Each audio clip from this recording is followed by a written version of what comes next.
Tata বাবা। সুপ্রভাত, বড়দের আমার প্রণাম এবং ছোটদের আমার অনেক অনেক ভালোবাসা জানিয়ে আজকের ভিডিওটি শুরু করছি। আমি সঙ্গীতা, আপনারা দেখছেন জলছবি ব্লগ। আশা করি প্রত্যেকে খুবই ভালো আছেন, আমিও খুব ভালো আছি। তাহলে চলুন আজকের ভিডিওটি শুরু করা যাক। সকাল এখন 7টা, ছেলে বেরোলো পড়তে, আর ওর তো এখন পরীক্ষা চলছে, তবে আজকে ওর পরীক্ষা শেষ, লাস্ট পরীক্ষা রয়েছে। ছেলে প্রায় পৌঁছে গেছে, এবার ঘরে যাই। ঘরে গিয়ে আগে চা করব, চা খাবো। চা না খেলে যেন একদম ফ্রেশই লাগে না, তাই না বলুন? চা খেয়ে কিছুক্ষণ চাটা নিয়ে আমি একটু 10 মিনিট বসি, একদম নিরিবিলি নিজের একটা সময় কাটাই, তারপরে কাজে হাত দিই। জানি না কেন আমার তো ভীষণ ভালো লাগে। সকালবেলা এই 10টা মিনিট না বসলে না সারাদিন মনে হয় কি তাড়াহুড়ো। যতই কাজ থাকুক না কেন, আপনি সকালবেলা উঠে নিজের মতন চায়ের কাপটা নিয়ে 5 মিনিট 10 মিনিট সময় কাটাবেন, দেখবেন সারাটা দিন আপনার ভীষণ ভালো কাটবে। আমার তো খুবই ভালো লাগে এইভাবে। তারপরে তো সারাদিন সংসারের কাজ আছেই। তো চা খাওয়া হলো, সবই হলো, বসিয়ে দিয়েছি রান্না। সকালবেলায় অল্প করে একটু মাছের ঝোল ভাত করছি। আর ছেলের পরীক্ষা হচ্ছে গিয়ে 1:30টার থেকে শুরু হবে, 1:30টার থেকে 3টে। এখন ওর বাবাই স্কুলে বেরোবে। তো আজকে দেখুন করব লাউ খোসা বাটা। অনেক দিন ধরে ছেলে বলছে, ও আবার যে কোনো বাটা খেতে ভীষণ ভালোবাসে। তাই খোসাগুলো আগে একটু কুচিয়ে নিচ্ছি। ওর বাবা বেরিয়ে গেছে স্কুলে। আর রান্না করব আজকে আমাদের গাছের এঁচোড়। প্রথমবার আমাদের গাছের এঁচোড় আজকে রান্না করব, এবছরের জন্য প্রথমবার। না হলে তো প্রত্যেক বছরই খাওয়া হয়। তো লাউ খোসা বাটা খেতে কে কে ভালোবাসেন কমেন্টে কিন্তু আমাকে অবশ্যই জানাবেন। আর আমার ছেলে যে কোনো ধরনের বাটা খেতে যে কী ভালোবাসে আমি বলে বোঝাতে পারবো না। ওর জন্যই আমার আরও বেশি করে এই বাটা বুটা এই ধরনের রেসিপি আমার শেখা হয়েছে বা করতে হয়। যেটাই বলুন না কেন, আমাদেরও ভালো লাগে, উদ্দেশ্য ও। বাটা হয়ে গেছে, ছেলেকে দিয়ে দিয়েছি খেতে। আর এদিকে আলুটাও আগে ভেজে তুলে রেখেছিলাম, মশলা কষানো হয়ে গেছে। আমাদের গাছের আজকে প্রথম এঁচোড় রান্না করছি। এই এঁচোড় চিংড়িটা রান্না হলেই হয়ে যায়, আর বেশি সময় লাগবে না, 10 মিনিট মতন। ওকে দিয়ে এসে তারপরে স্নান করব, পুজো দেবো।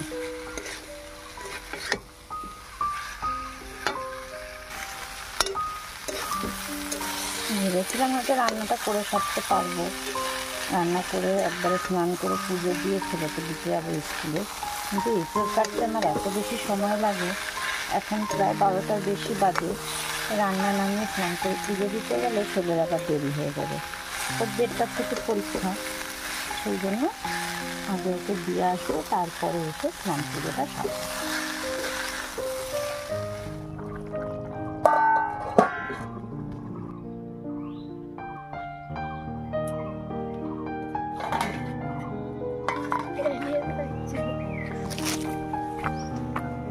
যাচ্ছি এখন ছেলেকে ছাড়তে, ওর আজকে শেষ পরীক্ষা।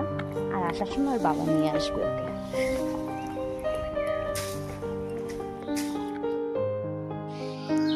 স্কুলে যাওয়ার পথে আমরা যে অটোতে ছিলাম বইগুলোর থেকে, সেই অটোতেই আবার অরণ্য উঠলো। বেশ ভালোই হলো, 2 বন্ধুর দেখা হয়ে গেল। যদিও অরণ্য 5-এ আর স্বপ্নদীপ 6-এ, তবে ওদের একই রুমে সিট করেছে।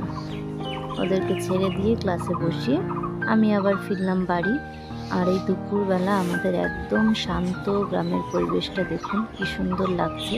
এখন নদীতে জল না থাকলেও চারিদিক একদম কচুরিপানার ফুলে ভরা, খুবই সুন্দর লাগে দেখতে। বাড়িতে এসে আর তো তেমন কোনো কাজ ছিল না, স্নান করে পুজোটাও দিয়ে নিলাম। তা আমার এই গ্রামীণ জীবনযাত্রা ছোট ছোট ব্লগ ভিডিওগুলি আপনাদের দেখতে কেমন লাগে কমেন্টে কিন্তু জানাতে একদম ভুলবেন না। পুজো হয়ে গেছে, কিন্তু ওই সেই চাতক পাখির মতন আমি পথ চেয়ে রয়েছি তাদের দুজনের। এখনো ছেলে আর তার বাবা বাড়ি ফিরল না, যদিও ছেলের ছুটি হয়ে গেছে, এক্ষুনি হয়তো চলে আসবে। আমার এই বোগেনভেলিয়াতে দেখুন কত ফুল ফুটেছে। ও বাবা, ও হয়েছে দেখুন, ওরাও চলে এসেছে। ওদের জন্যই দাঁড়িয়ে অপেক্ষা করছিলাম এতক্ষণ। যাই বাবা, কখন থেকে অপেক্ষা করছে, আজ এত দেরি হলো? কেমন হয়েছে পরীক্ষা? অনেক দেরি হলো তো শোনা। আচ্ছা, প্রথমে একটা ছবি আঁকতে হয়েছিল, যাতে একটা টস এঁকেছি, একটা গ্লোব এঁকেছি।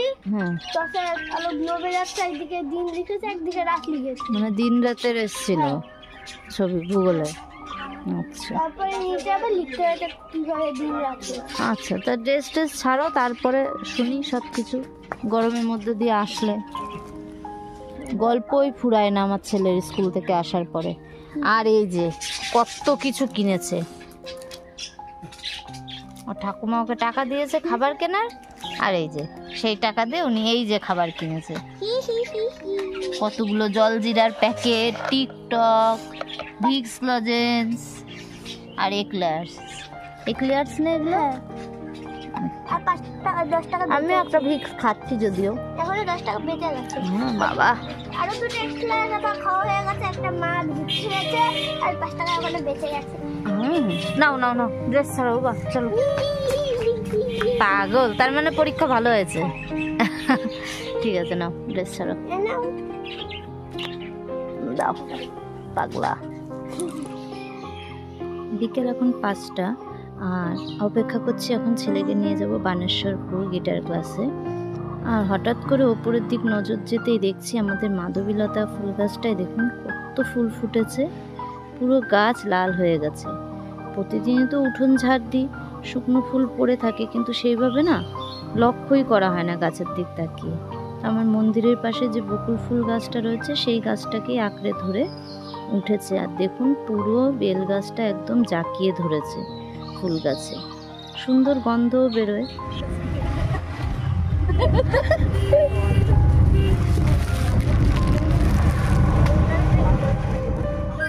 কিছুক্ষণ অপেক্ষা করতেই বাড়ির সামনে দিয়ে অটো পেয়ে গেলাম। আর ছেলের তো আজ পরীক্ষা শেষ হয়ে গেছে, সেজন্য না ভীষণ ভালো মুডে রয়েছে ও আজকে। আর আমি আর তিথি অনেক দিন ধরেই প্ল্যান করছি যে আমাদের হেলেঞ্চা যেটা ভি বাজার মল হয়েছে সেখানে একটু যাব, তাই দুজনে সিদ্ধান্ত নিলাম আজকেই যাব। সেই জন্য ওই যে চলেও এসেছি, ছেলেকে দিয়ে দিয়েছি গিটার ক্লাসে দিয়ে, আর ও তো হেলেঞ্চায় এসেছিলো টিউশনিতে। তো দেখুন অল্প কিছু ট্রাই করছিলাম, যে যদি কিছু পছন্দ হয় নেব, কিন্তু যেটাই পছন্দ হয়েছিল সেটা বাজেটের বাইরে ছিল, সেই জন্য আর কিছুই নিলাম না দুজনের কেউই। তবে একটু ভালো সময় কাটালাম দুজনের সন্ধেবেলাটা। হঠাৎ করেই বিকেলবেলা ভালো মেঘ করেছে, বুঝতেই পারিনি মলের ভেতরে ছিলাম, কিন্তু বেরিয়ে দেখছি ভালো মেঘ হয়েছে। আর ছাতাও নিয়ে আসিনি, তবে যাওয়ার সময় একটু গুড়ি গুড়ি বৃষ্টি পড়ছিল। বিকেলবেলার দিকে ভাগ্যিস মিনিট 5 বৃষ্টি হয়ে থেমে গেছিলো। আর এখন দেখুন ঘড়ির কাঁটায় 10টা 15। আমরা বাড়ি ঢোকার মোটামুটি পরপরই গুড়ি গুড়ি গুড়ি গুড়ি বৃষ্টি পড়তে শুরু হয়েছিল। আর এখন তো প্রায় এই যে 30 মিনিট হয়ে গেছে, দেখুন সমানে এক নাগাড়ে বৃষ্টি নেমেছে।